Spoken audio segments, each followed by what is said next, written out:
That looks tasty. Now that's just inappropriate.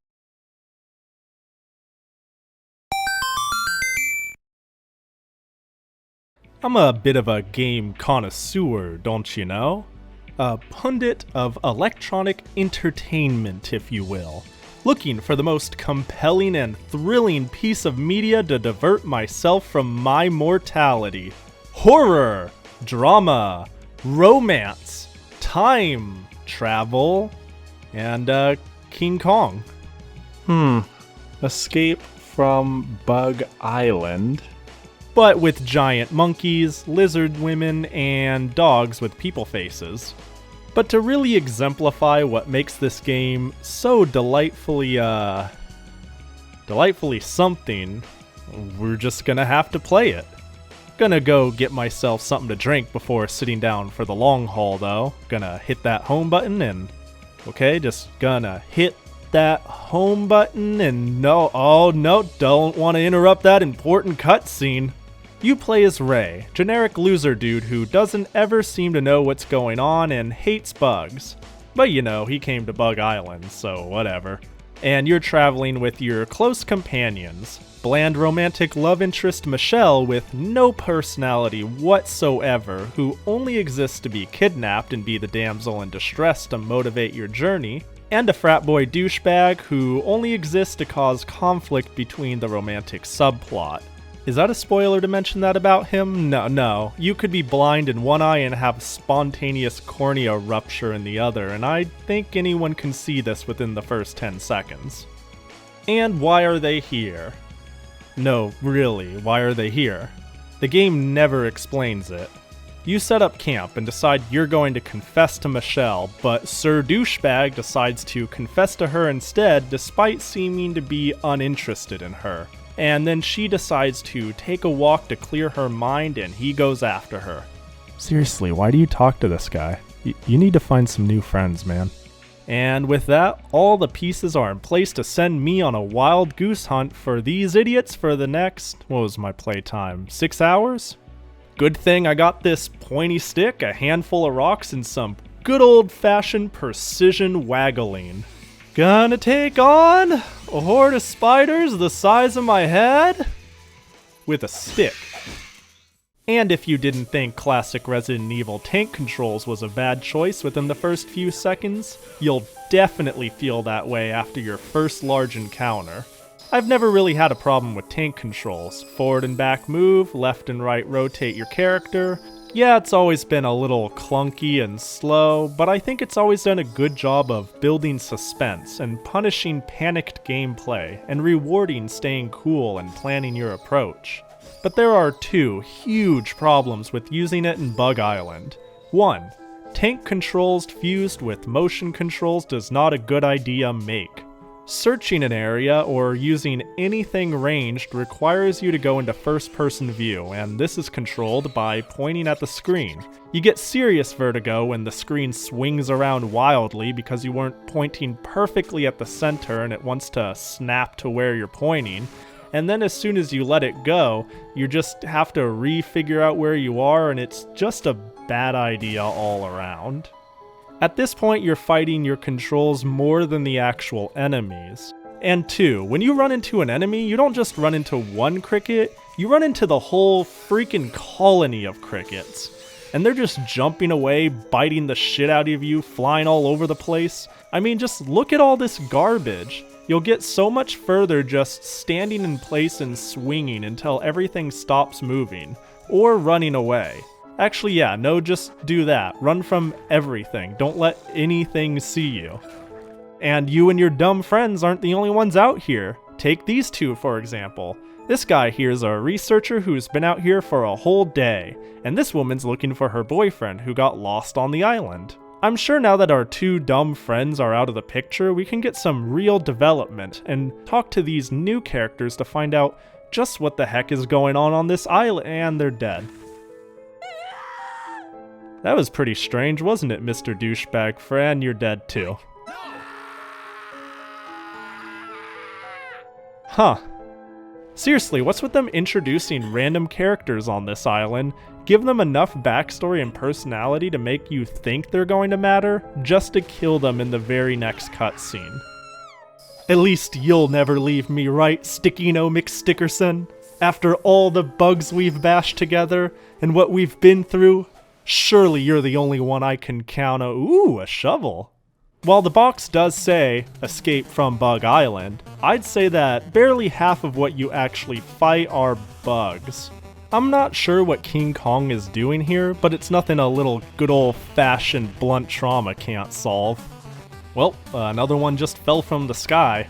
Don't want to mess with that. I'm just gonna back up, and he's gone. Yep, gone. Gone, he's gone.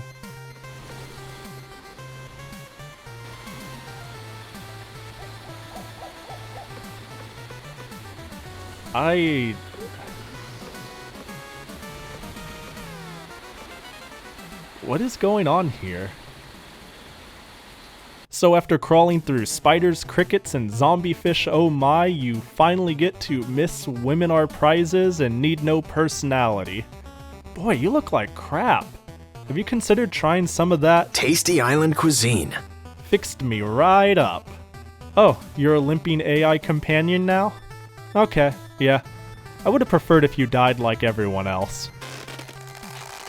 Oh jeez, I didn't mean it. Rumor has it that somewhere on Bug Island, due to the volcanic activity of the island, there is a rip in time and space. This is likely what caused the accelerated evolution of the insects on this island, and we're at the beginning of the game again. Ooh, time travel! Well, at least we've witnessed everything to come and we can stop them and put an end to this madness. And that's when Ray gets up and lets them know what he's learned, stopping them from leaving and heroically heads out to save everyone he watched die last time, riding out into the sunset and... no. That would be stupid. How else am I gonna get to play the game a second time? Well, there are some changes. The routes are a little different. The enemies are a little bit harder. There are some items here and there that weren't there before, but the maps are the same. The NPCs are there. It's mostly the same game, just a second time. Except this time, all those NPCs don't die. Well, I mean, this guy still dies. Can't save them all. And there's really no reason for these people to live the second playthrough either. Ray is just as much of a weenie as he's ever been, and they don't elaborate further on who they are. How they survive makes no sense. And this all leads back to the same cave with Michelle with the same monster, except this time, instead of the monster breaking every bone in Michelle's body, you spring into action and decide you're gonna fight it. Shoot the giant glowing weak spot, hit it until it doesn't move, and you're done. You saved the girl. Can we just get off this island? Yes, apparently, because this girl had a cell phone the whole time. What? And you just called a helicopter? You could have... Why are you even here? Who are you? Needless to say, anything holding up my suspension of disbelief has long since snapped and spiraled completely out of sight into a bottomless canyon. But they couldn't stop there. When the helicopter gets there, you're informed that somebody needs to stay behind and that they need to make 2 trips. There's not enough seats for everyone. I'm sorry, what? Now, I don't have the stats or figures to be certain, but I'm pretty damn sure that the danger of not having a seatbelt far outweighs being there for another second. Do you guys see this shit? Are you blind? It's wartime out here. We're lucky to even be alive. You have a helicopter. Someone just lay on top of everybody. I don't care what you do. But nope, Ray is a hero. He unquestionably volunteers to stay behind, and even goes one step further to basically go, I'm not waiting for you guys. I'm just gonna run to the bottom and take a boat. Like everyone should have this whole time the moment they realized this island was filled with giant psycho killer bugs.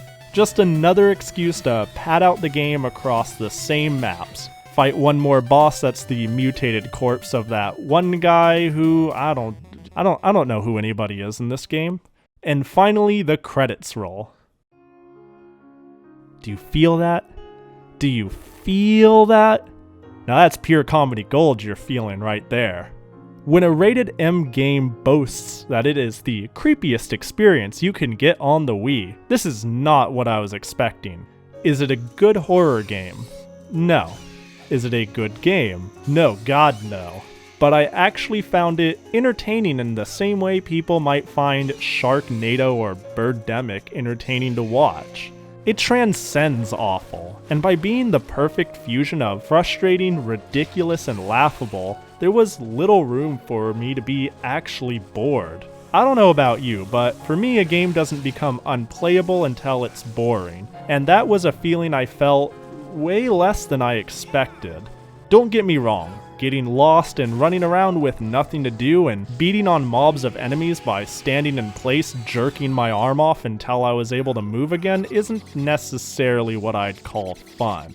But the storytelling, the cutscenes, this gaggle of morons, the bosses where you try to rise above the controls and make a coherent strategy even though it's totally pointless, listening to Ray say, I wonder if this will kill me. Every time I pick up a can of spinach, there's really something to appreciate here, for better or for worse. I don't think I ever want to play this game again, but instead of shunning its existence, it'll be celebrated for years to come. By me having my friends play it whenever they come over by telling them I got this sick new Wii game I discovered that they have to try.